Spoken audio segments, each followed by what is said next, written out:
Tā, kur viņi varētu atrasties? Varbūt kaut ko tādu neikdienišķāku, lai būtu interesantāku, vienkārši tur pie zobārsta. Vienkārši, jā. Varbūt ir rehabilitācijas centrā varētu būt.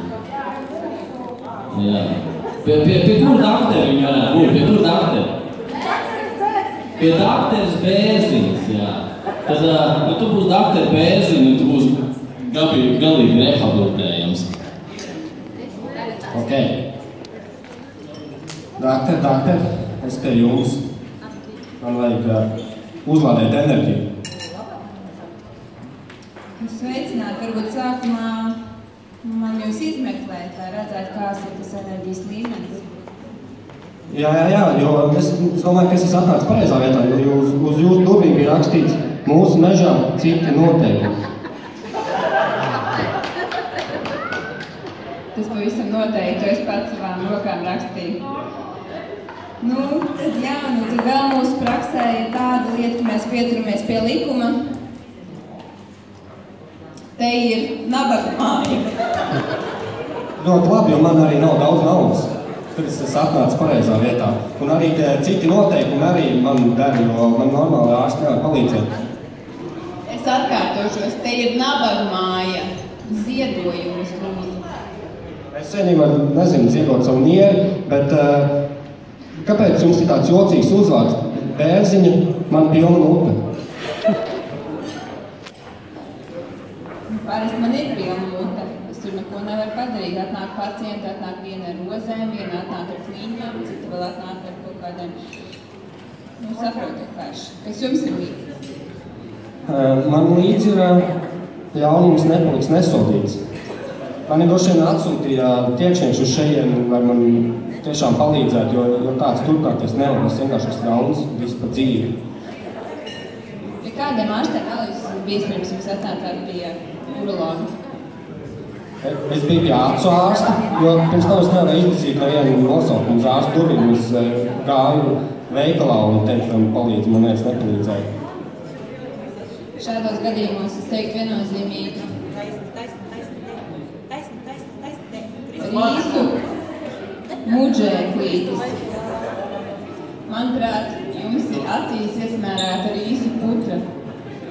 Tad jūs varbūt varat man izslaucīt to rīsu putu laukā, un es principā esmu izārstējies. Varbūt man nav ilga rehabilitācija vajadzīga. Jo direktors vienīgi sūtīja šajā un teica, ka tukša lapa.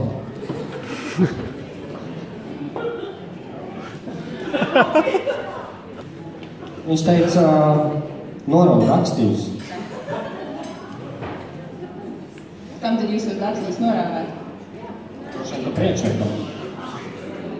Vai man būs juridiskas problēmas, ja es pieņemu jūs kā šo pacientu?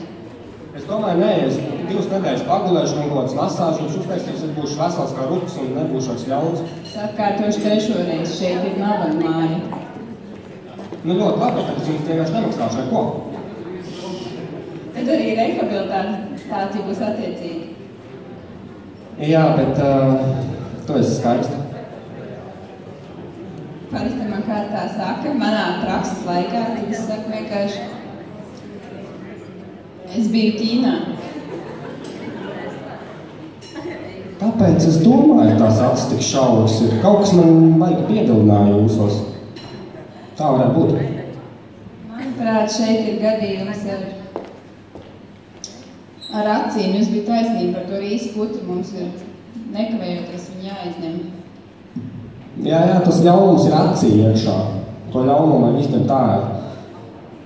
Es ļoti liels cerības uz jums, jo man māma teica, ka laika nenoteiktība.